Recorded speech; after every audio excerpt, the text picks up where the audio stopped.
thanks for a warm welcome and for a precise and brief introduction.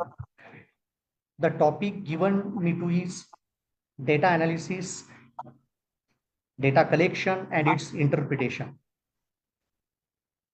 So first I will share my screen. Is it visible now, sir? Yes, sir. Okay.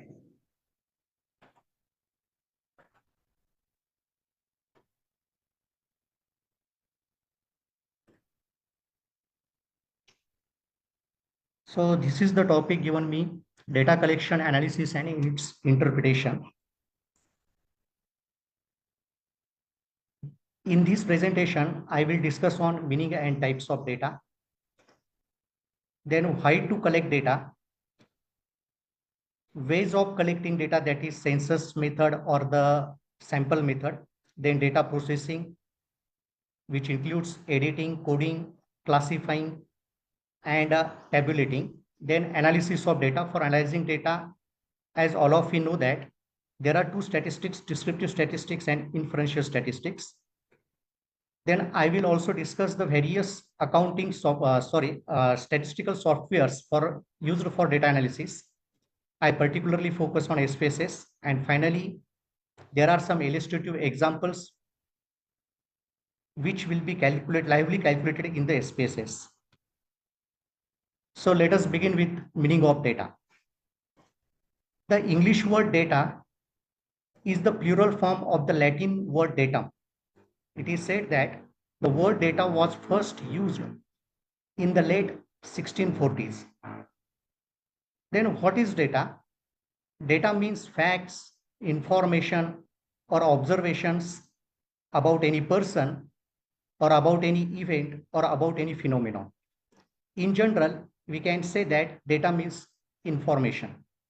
In statistics, data is collected in the form of measurements, facts, and observations, which is analyzed to draw valid conclusions and to make logical decisions. Data provides the basis for reasoning as well as for discussions. Here is the importance of collecting data. There are a number of objectives for which the data is collected. Some are to answer research questions, to solve problems, to make logical decisions, or to track progress, or in the case of any business, and to identify any trends. Before starting collection of data, we should consider some factors like nature and scope of inquiry. Then what are the objectives of the study? What are the sources of information, that is primary source or secondary source, internal source or external source? Then the availability of fund. Then which techniques are used for data collection, and the availability of trained persons. Here we are discussing the types of data. Generally, data are of two types, qualitative data and quantitative data. Qualitative data is descriptive in nature. It is related with the qualities. And the examples are honesty, beauty, color, texture, and taste. The another type of data is quantitative data, which is in the numerical form. It includes things like height, rate, and speed. That means all the nominal data is of qualitative nature, whereas all the interval or ratio scale data or the metric data is in the form of quantitative data. Participants are requested to make themselves. Then on the basis of sources, data can be classified as primary data and secondary data. What is primary data? Primary data is the first-hand data. That means primary data are those data which are collected for the first time for a specific purpose by an investigator.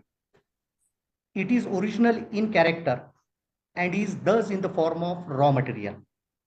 The another type of data is secondary data, which is a ready-made data. Secondary data are those data which are already collected by someone else for his own purpose. Here are the methods of collecting primary data. Primary data can be collected by a number of methods. Here I mentioned 5 methods. The first one is observation method. In this method, the investigator personally goes to the site and collects the data by inspection.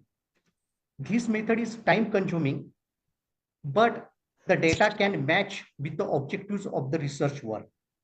The second method is interview method. In this method, there are two parties. One is the interviewer and the another is interviewee. Interviewer asks questions to the interviewee and interview responds it. Interview method may be direct or indirect. In direct method, interviewer and interviewee are in the face-to-face situation in a physical form or through telephone. And in indirect interview oral method, the data is collected through the witnesses. Suppose a fire has broken out in a neighborhood, then the persons in that neighborhood can be contacted to know the causes of that fire. This is the example of indirect interview method. Then third method is questionnaire method. In this method, questionnaire is prepared. It is provided to the respondent. Respondent record their answers in the questionnaire and sent it back to the investigator. Questionnaire is just the list of questions which are logically arranged. Then the fourth method is information from local agents and correspondents. This method is generally used by the newspaper companies, where the local agents, correspondents are appointed in different areas. They collect news from that areas and send it back to the head office. At the head office, the data is processed and published in the form of newspaper. The last method is schedule sent through enumerators. Here, enumerators means agents or correspondents. They go to the respondent with the schedule, that is the list of questions. They personally ask the questions contained in the schedule to the respondent and personally records the responses. So these are the methods through which we can collect primary data. Then there are some sources of secondary data which can be divided into published sources or unpublished sources. You can also call them as internal sources or external sources. So which are the published sources? There are some state governments or central governments publications available. Such publication may work as a source of secondary data. Then publications of semi-government organizations. College is also a semi-government organizations. Then publications of research institutes, that is NSS, CSO, etc. Then publications of business houses or some financial institutions or banks. Periodicals and newspapers are also the source of secondary data, where the reports of various committees and commissions also serves as a source of secondary data. Secondary data are those data which is readily available and it is already published and processed and used by someone else. So this data can be we can get it easily.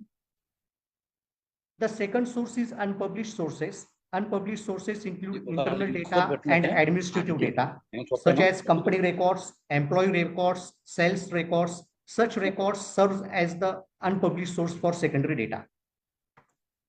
Then what are the ways of collection of data? There are two methods for collecting the data. First one is census method and the second one is sample method. In census method, the whole population is considered.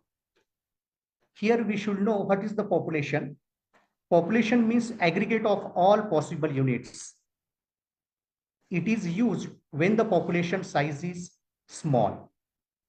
Generally, when the population size is less than 300 units, then I will suggest that the whole population should be studied in the research. Then the second method for collecting data is sample method. As all of you know that a sample is a part of the population. Information is collected from certain units of the population and not from all the units. For example, when we go to buy a bunch of grapes, before buying a bunch of grapes, we test one or two fruits, whether it is sweet or not. Another example is that before buying a sack of rice, we will examine the handful of rice and then only we can make decision regarding buying a sack. Here, researcher has to adopt proper sampling technique.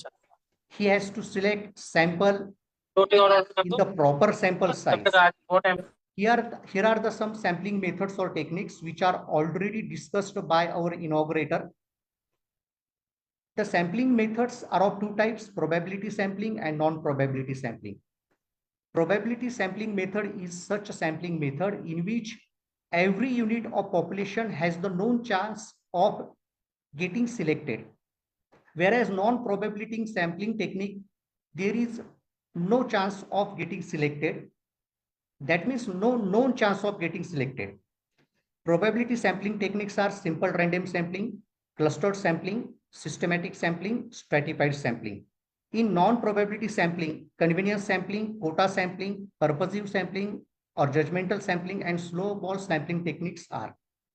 So what is simple random sampling technique? All of you know the lucky draw in lottery. All the numbers of lottery tickets are written on some papers, and all the papers are folded and put in a bowl. And randomly one paper is selected. This is known as the lottery method. Simple random sampling technique is the simplest way of selecting sample, in which each member of the population or each unit of the population is having the equal chance of getting selected. Then clustered sampling. Cluster means areas. When the total population is divided into various areas, and when the sample is randomly selected from that each cluster, it is the application of cluster sampling. Then the third is systematic sampling. In systematic sampling, all the sample is selected out of population in systematic way, in which first unit or first member of population is selected at random and other members are selected at sample intervals. Here the sample interval is calculated by dividing the population size by the required sample size. Then the last sampling method is stratified random sampling. Here, the whole population is divided into subgroups which are known as strata on the basis of some characteristics like gender, income level, educational level, etc. And from each strata, proportionate sample number of members are selected from each strata, which is also known as proportionate stratified random sampling technique. In non-probability sampling, there is convenience sampling. Here, the researcher conveniently or as his convenience select the samples and include them in the sample. Then quota sampling. Here, the population is divided into some groups and definite percentage of samples or units are selected from each quota. In purposive or judgmental sampling, in which the samples is selected as per the purpose of the research work or as per the judgment of the researcher. In snowball sampling, participants are asked to give the names of one or two participants. Here we do not, the researcher do not know the actual sampling units or the population size is infinite. These sampling techniques use the referral systems. It is the snowball sampling technique. Then the next question arises, what should be the sample size? Number of researchers randomly decide the sample size, but I will suggest that the sample size should include the correct number of members which make the sample more representative of the population. The question arises that how much should be the sample size? The sample size should be big enough to give the statistical valid results, as well as it should be small enough to give accurate estimates regarding the population parameters. No. Sir, usually 10% of population size can be taken, no, sir. Yeah. 10%. I request all the participants that you can ask me questions after my this talk. We will take the question answer session. Okay. Okay or not? Okay. Yes, you proceed. Okay, sir. Yes. So while determining the sample size, researcher has to consider population size, then what confidence level we are expecting or the researcher is expecting, then the margin of error, and as well as the standard deviation. There are some formulae available for calculation of sample sizes, or there are some online softwares also with the help of which we can accurately decide the sample size. Here, the first formula is Cochrane's formula. When the population is unknown and the population size is large, then this formula is used. The second formula is Amani's formula. When the population size is less than 400, then this formula should be used. The last formula is Krejci and Morgan formula. When the population size is finite and the data is in the categorical form, then Krejci and Morgan formula can be used. All the formula are available on the internet. There are some illustrations with the help of which you can easily calculate the sample size for your research work. Then we will move towards the data processing. In data processing, there are 4 operations. First one is editing, then coding, then classification and tabulation. Editing includes the scrutiny of the data so as to confirm its accuracy. In coding, we assign some numerals to the qualitative variables so that we can include them in the data analysis or in the data analysis software and can generate the results. Then data is classified on the basis of attributes or characteristics. And lastly, the classified data can be put in the table form. That means it can be arranged in the rows and columns. Then we move towards analysis of data. So first, what is the analysis of data? Data analysis is the process of examining data to discover useful information, draw valid conclusions, or make logical decisions. There are various tools and techniques in statistics which can be used to analyze the data. Such tools and techniques can be divided into descriptive statistics and inferential statistics. What is descriptive statistics? Descriptive statistics actually describes the center of the data. Descriptive statistics deals with the summarizing and describing the main features of a data set. It provides the concise summary of the whole data. It features and techniques in descriptive statistics, which are frequency distribution, graphical representation, measures of central tendency, measures of dispersion, time series analysis. Frequency is the number of times any value is occurring in a given series. In frequency distribution, we present the data in a table form or in a tabular form, in which the first column is for the value and the second column is for its frequency. That means a frequency distribution is a visual display of how often each value in a set of data occurs. As I already told, it can be presented in a table or in a graph form. There are 3 types of frequency distribution. The first is ungrouped frequency distribution, which is also known as simple series. Second is grouped frequency distribution, which is also known as a discrete frequency distribution.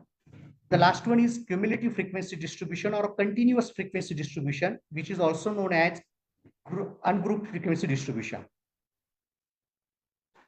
In ungrouped frequency distribution, simple values of the variable are given, which are fixed or definite, such as 10, 20, 35, and the corresponding frequency is given. In grouped frequency distribution, the variable is in the form of continuous variable. That means it is in the form of groups or classes, and the corresponding frequency is given. In cumulative frequency distribution, there are 2 types of cumulative frequencies. The first is more than cumulative frequency, and then the less than cumulative frequency.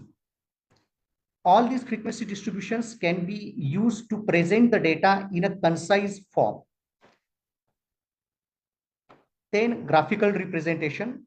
As all of you know that graphs represent the data visually and serve to make trends in data more clear. There are a number of types of graphs and charts. First is bar graphs, which is used to compare groups. Second is line graphs, which is used to show changes over time. That means it shows the data over a periodical points of time. Then the pie charts, which is used to depict the parts of a whole. Then what are the measures of central tendency? As I already told you that central tendency just defines the center of the data. That means it tells us about the tendency of concentrating or clustering of all the values of variable around a representative value. Generally, we calculate mean or average. What does this mean tells us? Mean tells us that all the values in a series are around this representative value. And this representation can be measured with the help of central tendency. Generally, an average is used to describe this central tendency, which represents the characteristics of the whole data and also provides the rapid snapshot of the data. Central tendency can be measured with mean, median, and mode. Mean is the average of value in the group. Mean is the sum of the scores, which is divided by the number of scores. Here is the formula. Everyone can easily calculate it. Then another measure is median. Median is the value of the item which divides the given data into two equal series. Here, median can be calculated by using the formula of value of n plus 1 divided by 2th item. Before calculating median, we have to arrange the given series in the ascending or descending order, and then only we should start to calculate median. Mode is the value which occurs with. Then measures of dispersion. What is the meaning of dispersion? Dispersion tells us about how much values are dispersed from its mean value or from its an average value. It tells us about the extent to which all the values in a series are clustered or spread out from its mean.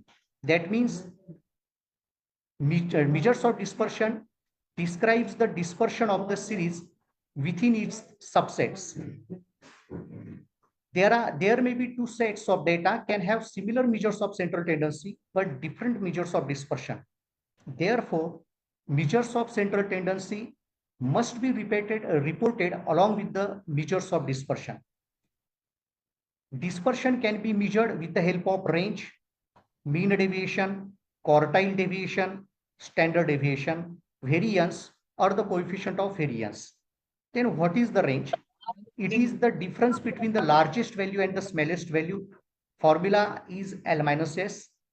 Mean deviation is the average of deviation from arithmetic mean. Formula is given here. Standard deviation is the root mean square deviation from mean. Here, we can easily calculate all these measures with the help of formula and with the help of data.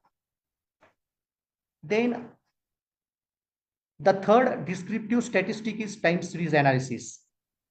Time series analysis refers to the analysis of data collected over a time in order to identify any trends, seasonal patterns, or cyclical behaviors.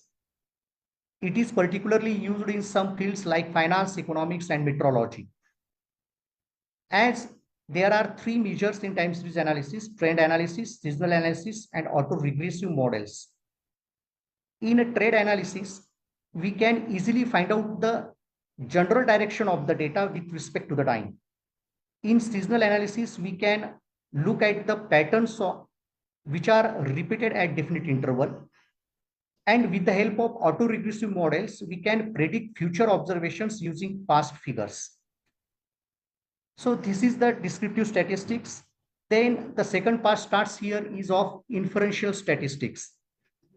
So what is this inferential statistics? Inferential statistics is also the branch of science like descriptive statistics, which allows researchers to test hypotheses, to make predictions about populations, or to draw conclusions. There are some measures or techniques which are used in inferential statistics, which can be categorized into two categories. The first one is parametric test and the second is non-parametric test. When the parametric tests are used, there are three criteria. First one is that the data should be normally distributed. The second is that the sample size should be large, and the data must be in the form of interval or ratio scale. That means it must be in the form of metric. What are the parametric tests? Here I am quoting some examples, that is t-test, which includes one sample t-test, independent samples t-test, and paired samples t-test. Then ANOVA, both types of ANOVA, one way or two way. Then Pearson correlation are the tests which comes under the parametric nature. Then what are the requirements for non-parametric tests?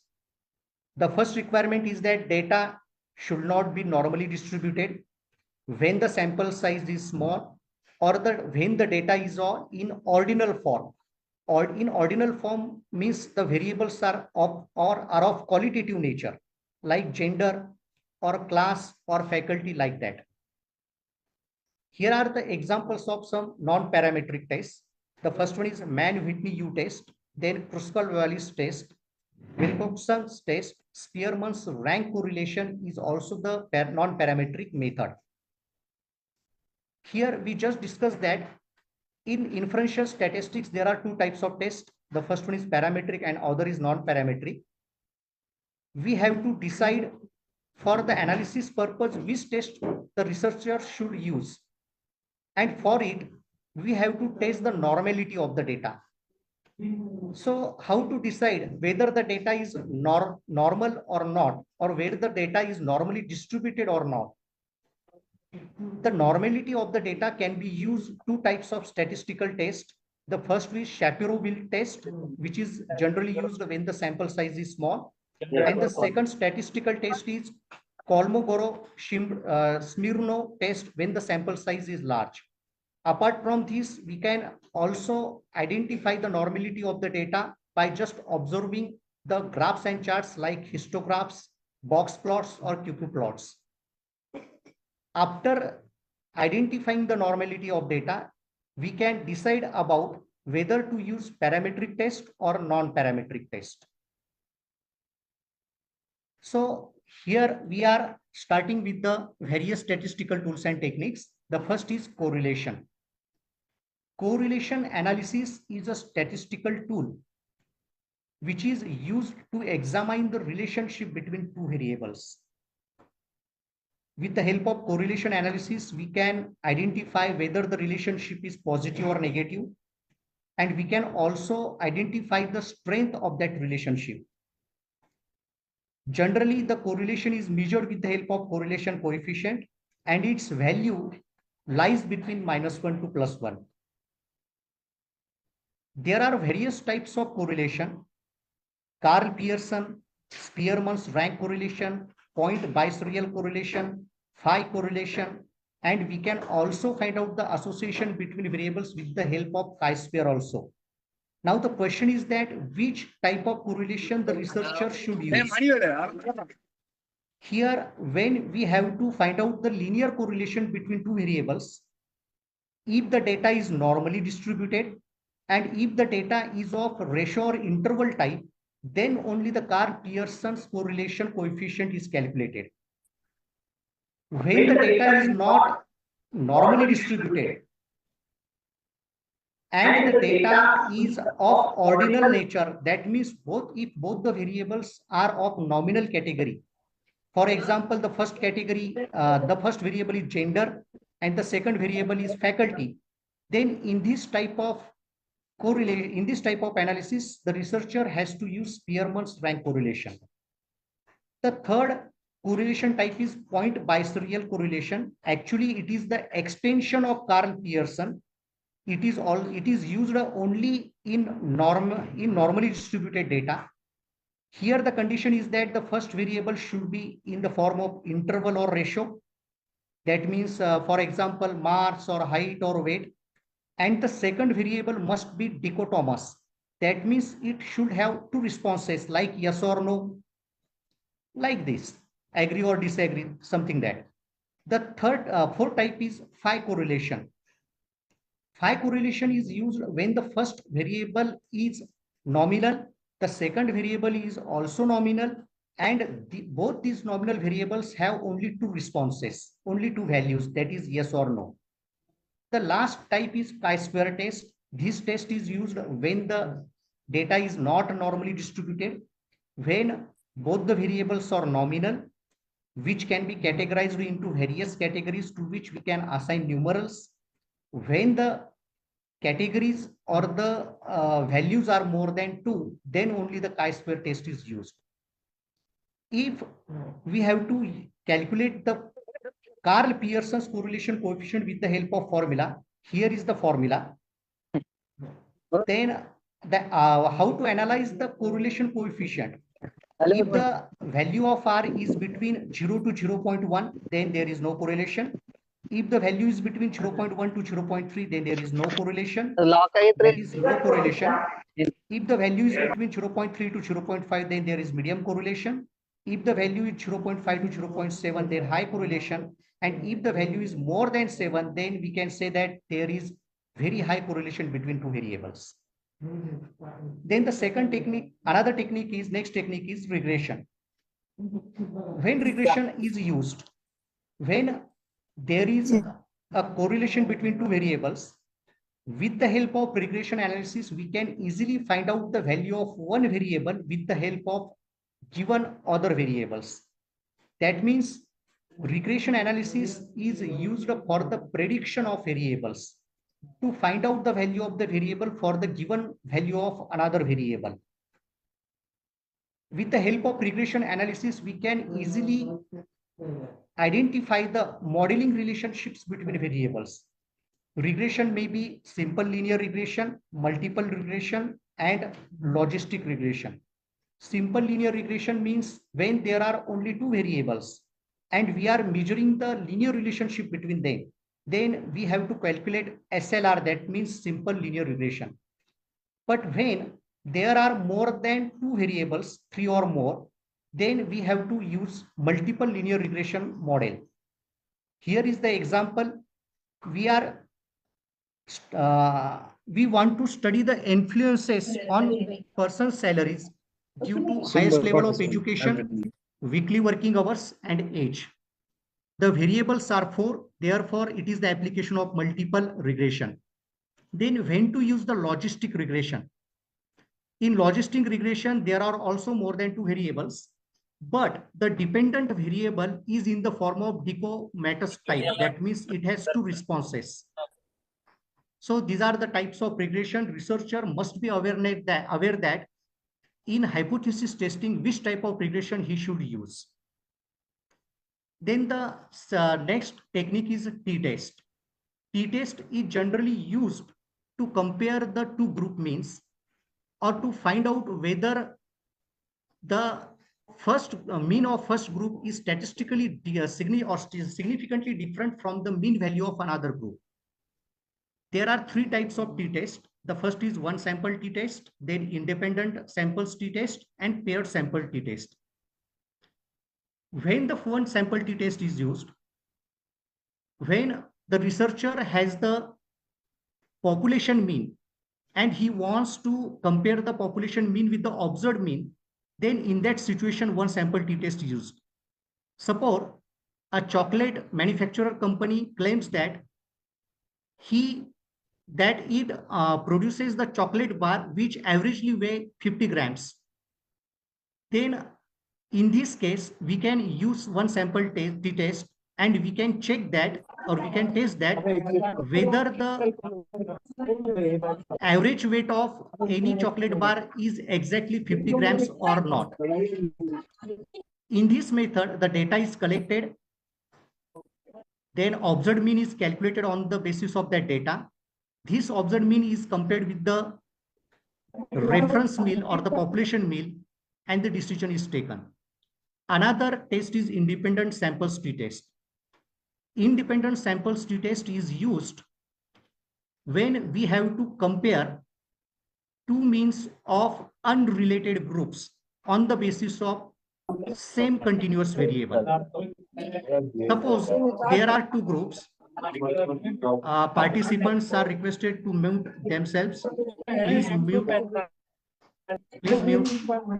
Ishan Kumar, please mute yourself. Suppose there are two groups. The first group is of female and the second group is of male. In this group, we can measure the mean value of male group with the mean value of the female group.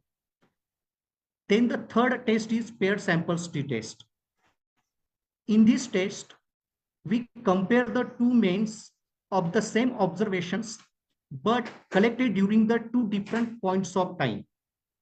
That means there is a drug which a pharmaceutical company wants to test on some animals, and they collect the data before the administration of that drug and after the administration of that drug.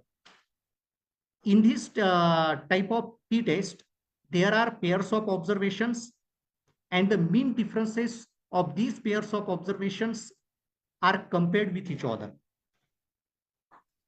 Then the next technique is of ANOVA. When this technique is used when there are more than two groups, that means three or more groups, and we have to compare the mean values of that groups, whether there is mean difference or whether that difference is significant or not. ANOVA test is generally used in experimental data analysis. ANOVA test can be used in two forms. That means one is one-way ANOVA and two-way ANOVA. And for testing the hypothesis, F statistics is generally used. Here we are more discussing about the one-way ANOVA later on. Then the second test is chi-square test. Chi-square test is used when the data is not normally distributed. That means chi-square test is a non-parametric test. It is used to examine the association between two or more categorical variables. That means the variable should be nominal. The purpose of which is to test the hypothesis that two variables are related or not. In this analysis, contingency table is used. Two types of frequencies are observed. The data regarding the two types of frequencies is collected. The first one is observed frequency, and then the calculated frequency. And we calculate the results with the help of this contingency table. Chi-square test can be used for independence purpose. That means to find out the relationship or to predict the one variable. And the second test is used for the goodness of feast.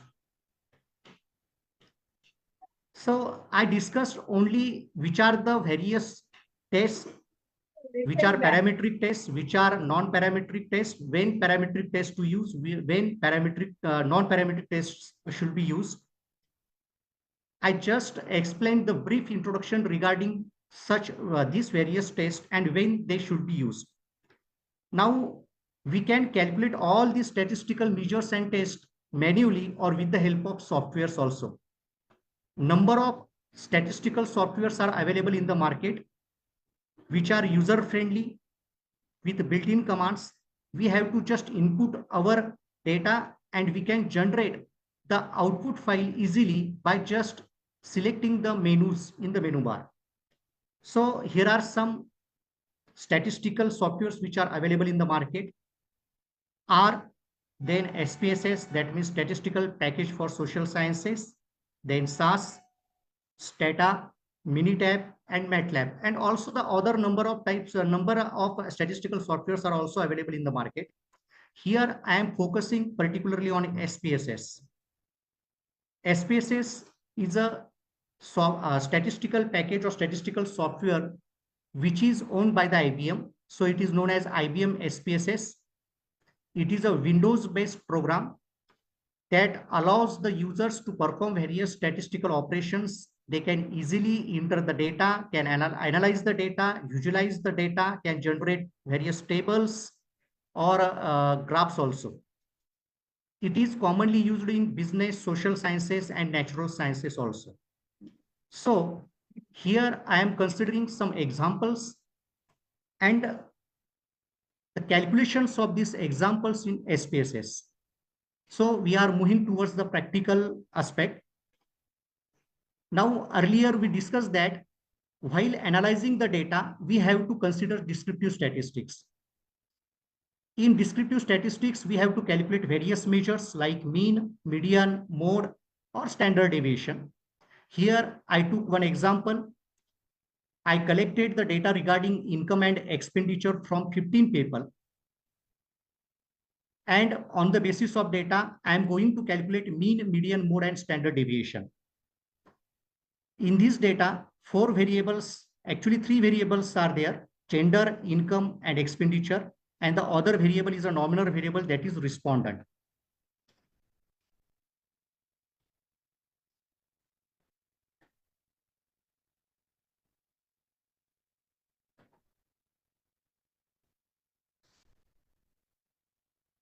So SPSS screen is visible to all.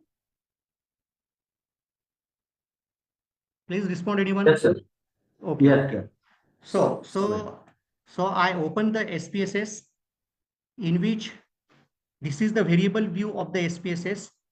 I entered the variables respondent, gender, income, and expenditure. Here, respondent and gender are nominal variables. I selected it in the measure option. Then income and expenditure are the scale variables. In data view, I entered 15 observations regarding respondent number, gender, income, and expenditure. Now suppose here we have to calculate descriptive statistics. Then how to calculate it? Go to the analyze, this option, then click on descriptive statistics, then click on descriptives. Here the dialog box will appear on the screen. Here the variables is given. Suppose we want to calculate the descriptive statistics for income, then I am selecting the income variable, clicking on this arrow. The income variable will shift to the variables box. Now go to the option. What type of descriptive statistics you need, you just have to select it. Here by default, mean, standard deviation, minimum, and maximum options are selected. I am also going to select range, variance, or you may select another options also. Then click on continue. After clicking on OK, the output will be generated in the output viewer screen.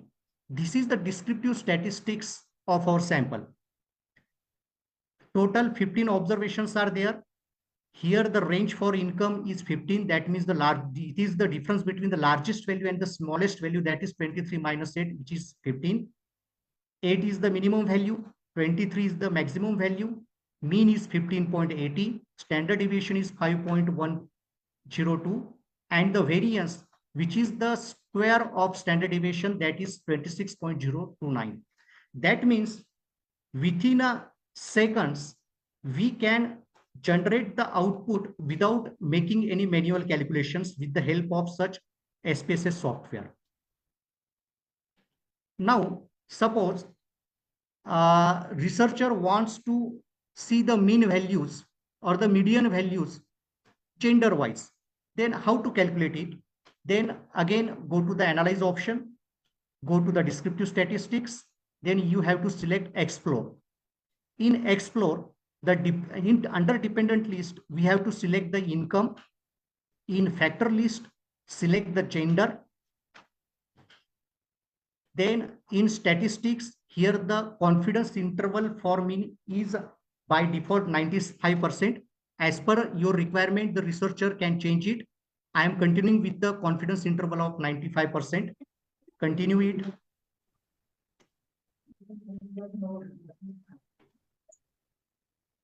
Then just click on OK. Just a minute.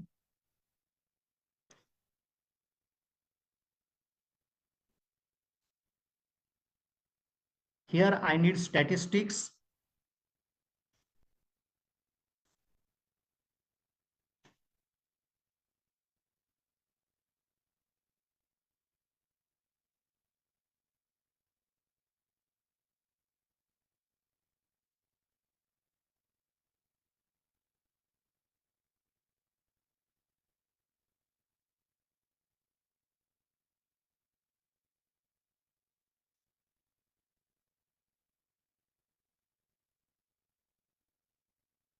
Okay, there is some problem with the spaces. I will move on to the next illustration.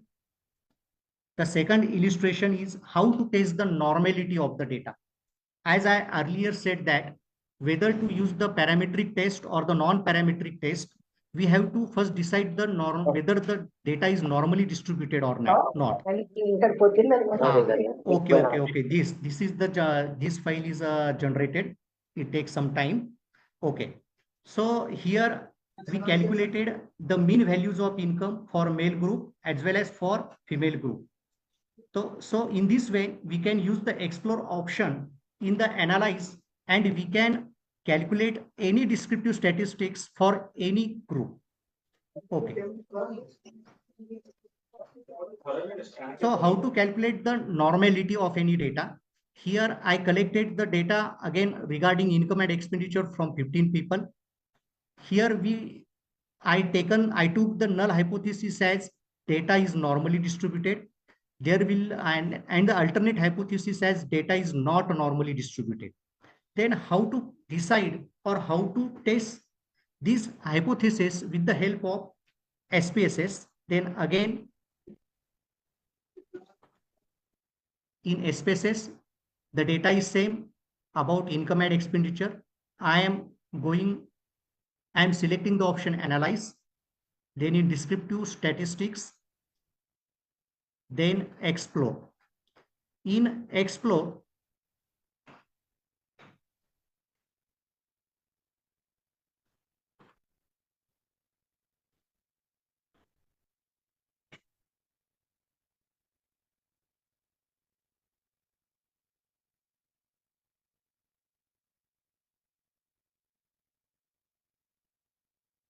the same problem is there. It is not working.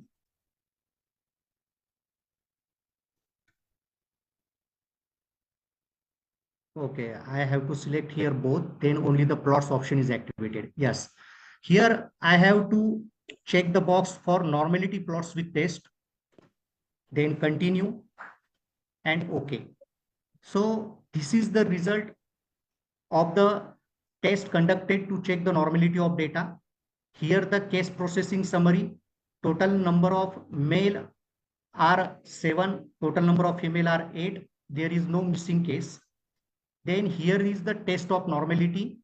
Two types of tests are calculated here. The first is Kolmogorov-Shimrow test and the second is Shaprey-Wilk test.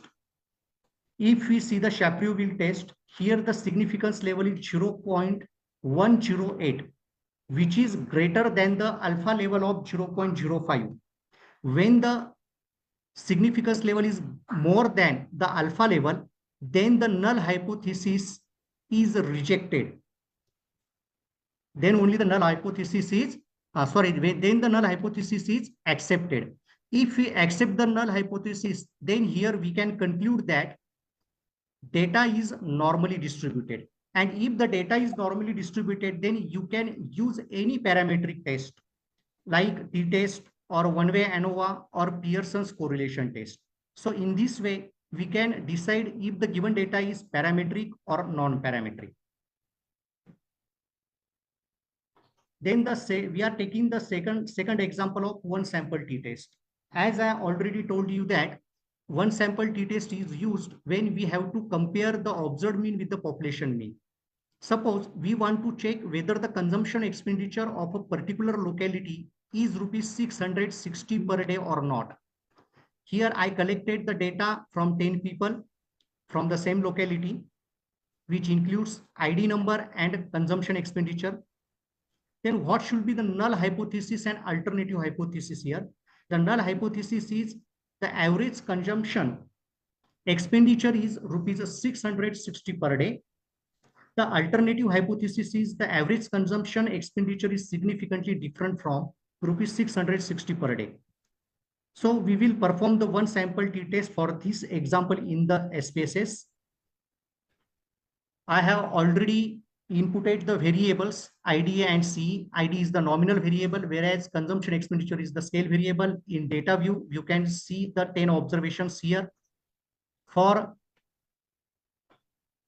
testing this hypothesis, go to analyze, then compare means And here is the option of one sample t-test. Select it. So here is given the test variable. So what is the test variable? Test variable is the variable which we have to check. Here consumption expenditure is the test variable. Select it and click on this arrow. It will appear in the test variable box. Then go to the option. Here the confidence interval is 95%. That means the alpha value is of 0.05. I will continue with it. Click on OK. The output of t-test will be generated. The output of t-test will be generated in the output here. My system is responding lately. Net slow. Okay. So this is the result of one sample t-test. The first table shows the descriptive statistics of the sample, that is mean value, standard deviation, standard error mean, or the number of observations 10. Then the one sample test statistics is shown in the second table. Here the t value is 59.531. Degree of freedom is 9, that is n minus 1, that is 10 minus 1 is 9. And we have to check the significance level in the two-sided p-value. Here the p-value is 0.001, which is less than the our signal alpha value, that is 0.05. This shows that here the null hypothesis will be rejected, and we can conclude that the average consumption expenditure is significantly different from rupees 660 per day. So in this way, we can test our one sample t-test with the help of SPSS. Then another example of independent samples t-test. Here we want to check whether the consumption expenditure of male and female is significantly different. The data from 14 people is collected. Here is the gender. Some are male, some are female, and then the consumption expenditure. The null hypothesis will be the consumption expenditure of male and female is same. That means there is no significant difference between the mean values of male and female. And the alternative hypothesis is the consumption expenditure of male and female is not the same. That means there is a significant difference between the mean values of male and female. Now perform this independent sample t-test in the SPSS. Here I included the first nominal variable gender, then the other scale variable consumption expenditure. In data view, there are 14 observations. We have to go to the analyze, then compare means, and then select the option independent samples t-test. Here CE, that means consumption expenditure, is our test variable, included under the test variable box. And grouping variables, that means there are two groups, first is of male and the second is of female, include it in grouping variable. Here he is asking us to define the groups. We have to define the groups. Here automatically the one is here for female and the second two is for male. Continue with it and click on OK. Then the output will be generated in the output viewer file. It is taking some time to show the results.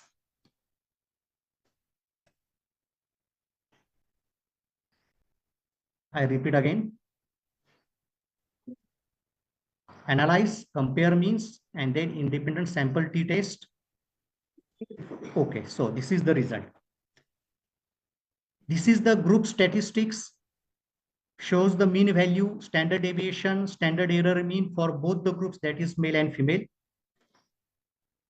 Before interpreting the t-test, independent samples t-test, we have to decide first whether the variances of both the groups, that means male and female groups, are equal or are same or not. For this, we are conducting the Levens test for equality of variances. For testing this Levens test, we have to take a null hypothesis that the variances are equal, and the alternative hypothesis as the variances are not equal. If we see the significance level, it is 0.307. which is more than our alpha level of 0.05. That means we failed to reject the null hypothesis. We have to accept the null hypothesis, and we can conclude that the variances of both groups are equal. Then if the variances are equal, then we have to consider this t value. Otherwise, we have to consider the second t value. Here the t value is 0.842. Degree of freedom is 12, which is calculated as n1 plus n2, that is 6 plus 8 is equal to 14 minus 2, that is 12. If we see the two-sided p-value, it is 0.416, which is greater than our alpha level of 0.05. That means we failed to reject the null hypothesis and we have to accept the null hypothesis. And lastly, we can conclude that the consumption expenditure of male and female is the same.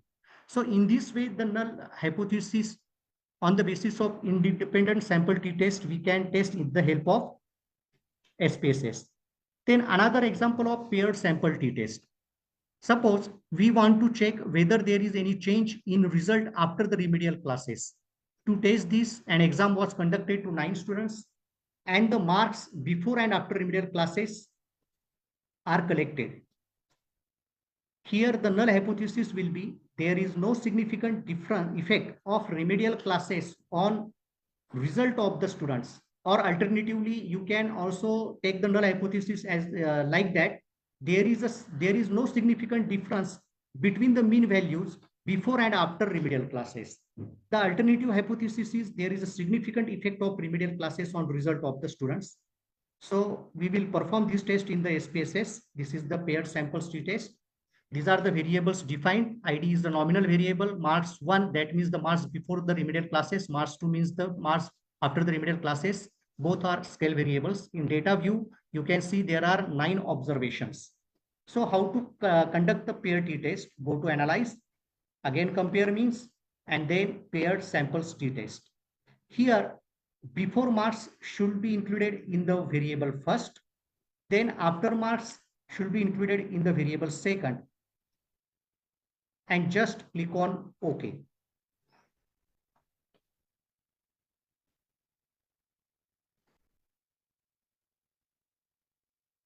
So this is the result of the pair sample t-test.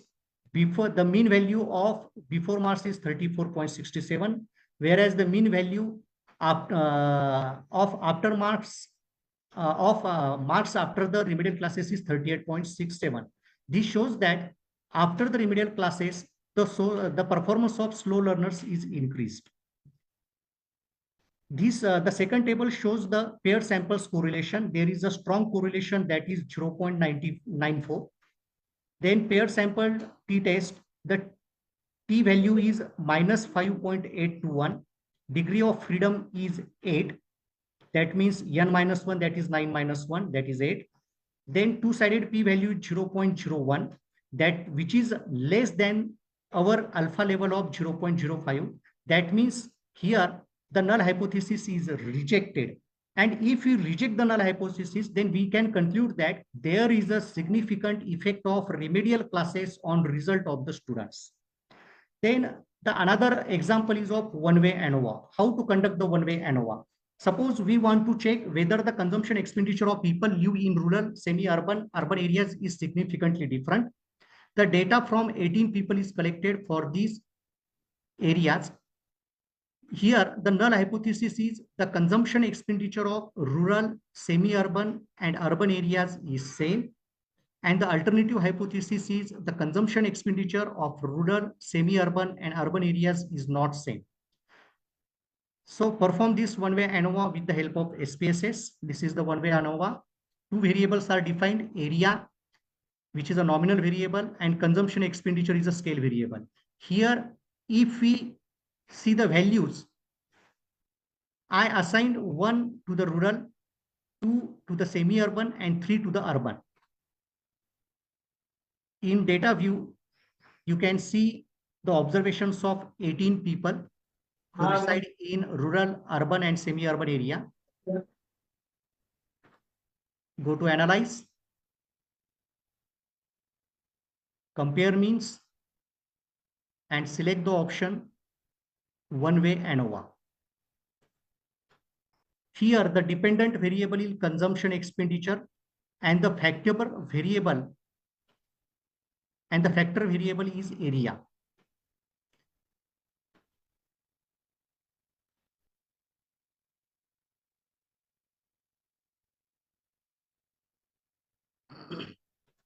I have to again select it because SPSS is generating the results or taking a time to generate results. I am selecting one-way ANOVA, then OK. So this is the output of the one-way ANOVA. This one, these are the same because we conducted the same operations twice. So we are considering this table of ANOVA. Here the F statistics is 73.049. Level of significance is less than 0.01, which is less than our alpha level of 0.05, which shows that the null hypothesis will be rejected. And if we reject the null hypothesis, then what will be the conclusion? The conclusion is that the consumption expenditure of rural, semi-urban, and urban areas is not same.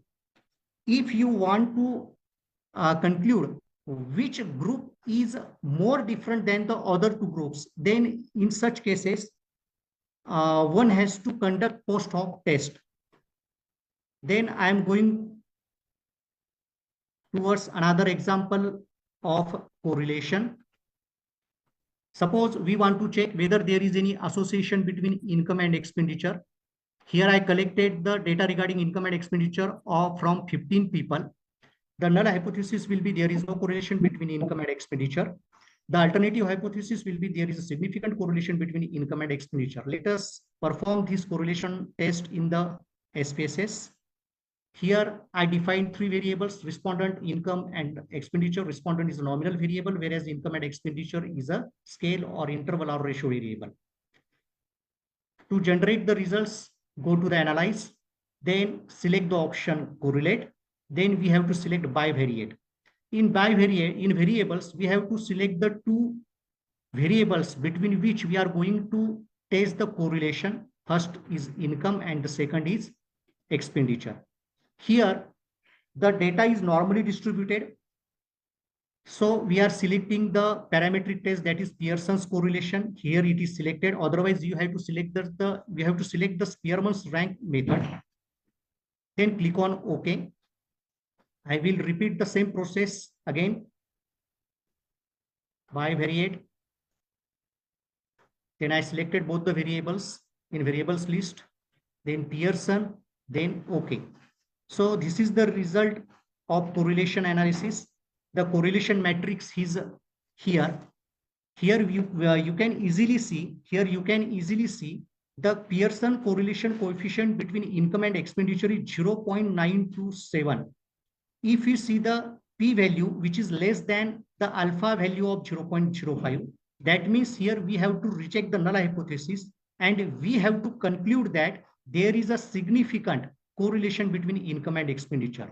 If we see the correlation coefficient value, we can conclude that there is a strong, positive, and significant correlation between income and expenditure. Then the next example is of regression analysis. Here we want to check whether the level of education, working hours, or age are the predictors of salary. The data from 15 employees are collected here.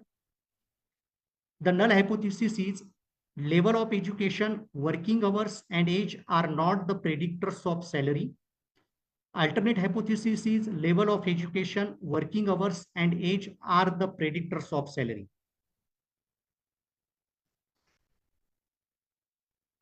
This is the SPSS variable view. 4 variables are defined here: educational level, working hours, age, and salary, out of which the first variable is nominal and other 3 variables are scale variables. In educational levels, we defined 2 categories and assign 1 to UG and 2 for PG. In data view, you can see 15 observations. To conduct regression analysis or to fit a regression model, go to analyze, then go to regression and go to linear. In linear, here is the dependent variable. The dependent variable is salary. So select it and we have to select other remaining variables as the independent variable. I entered both the variables under the independent box. Then just click on OK.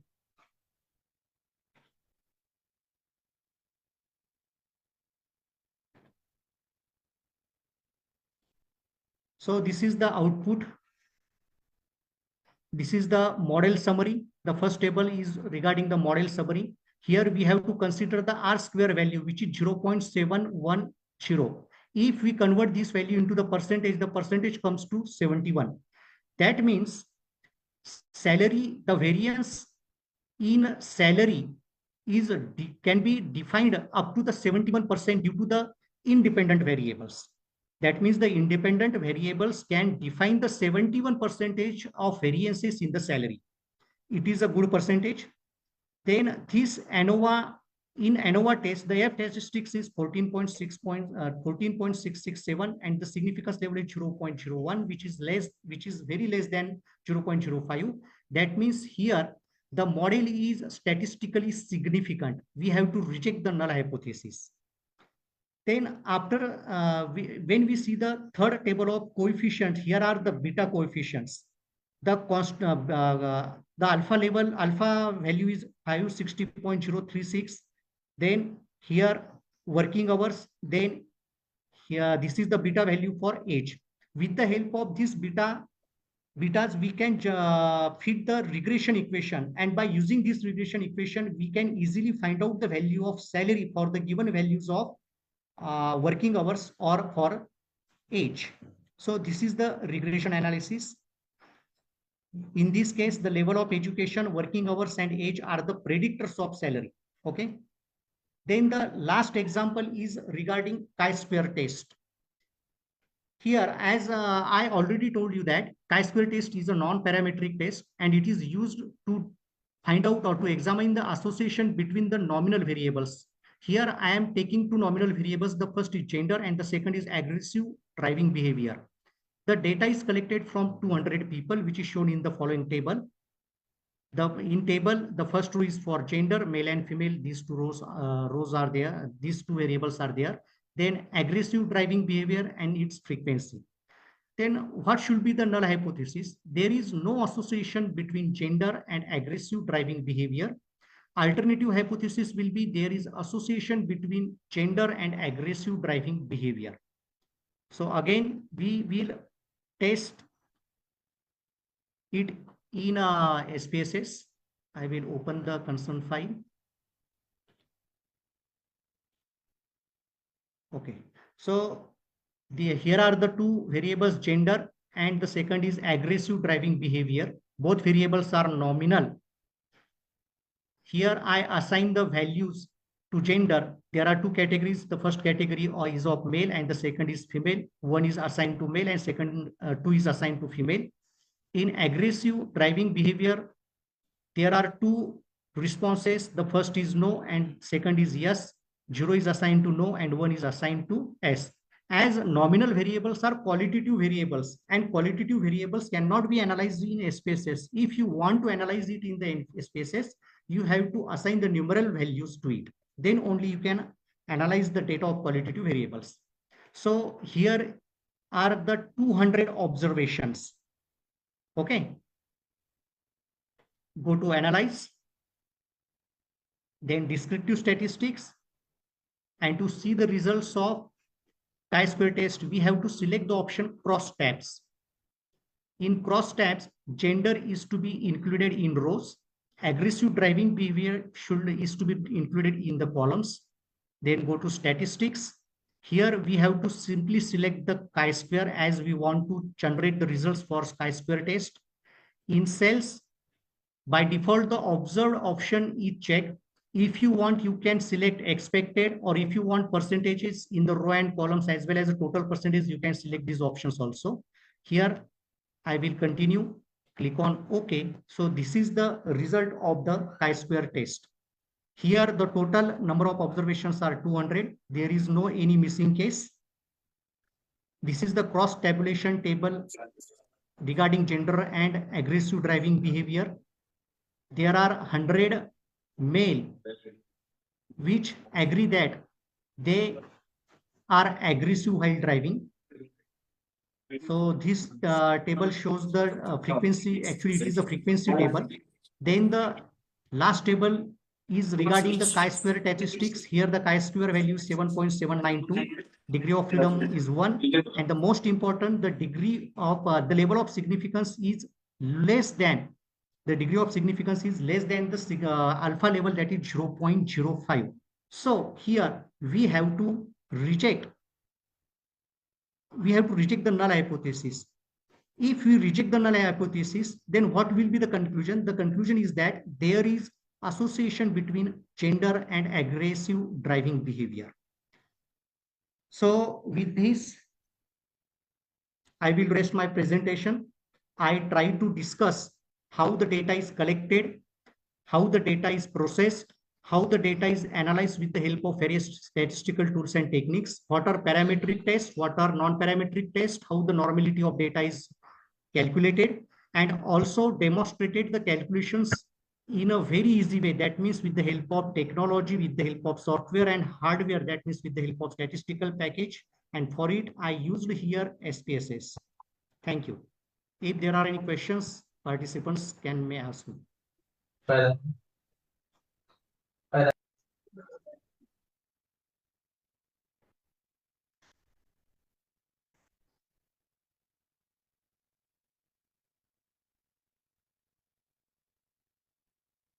Okay.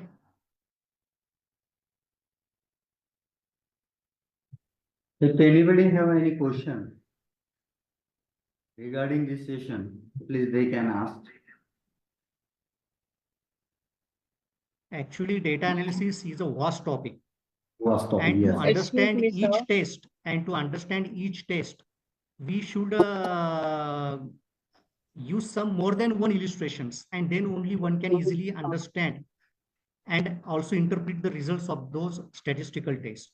Of course. I try to complete it within I 1 have a hour. question, sir. Yes, Yeah. please. Yes, I tried downloading SPSS for my analysis, but now I think earlier it was student version or something, but now we have to make subscription of that, and then only we are able to make the as in perform the analysis. So if I use the student version for my research papers and all, I just wanted to clarify that whether the results that the software generates to student version, it will be practically applicable.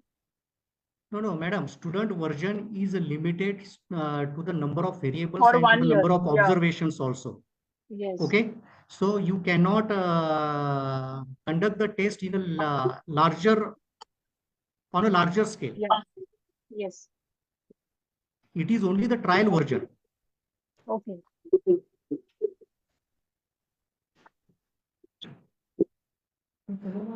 Okay.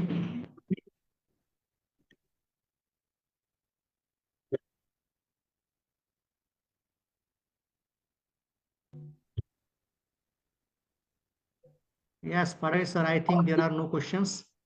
And after this session, I think all the students are hanged. Sir. Yes, sir. When I think about the data analysis, in the first name, that was you. So I'm quite happy that you have delivered very good content to the students and all the participants. Thank you very much, sir, for being with us. Happy Thank to you. happy. Thank you, sir. I am also thankful to the principal of Srinithananda College for giving me this opportunity of interacting with the research students or faculties. I am also thankful to the HOD Gaikwad sir, then my friend Padare sir, Nikam sir, and all the organizing team for giving me this opportunity. Thank you, sir.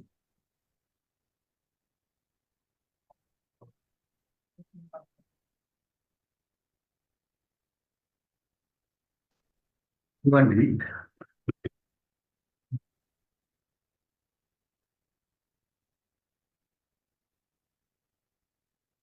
Sir, you can stop your share. Am I audible?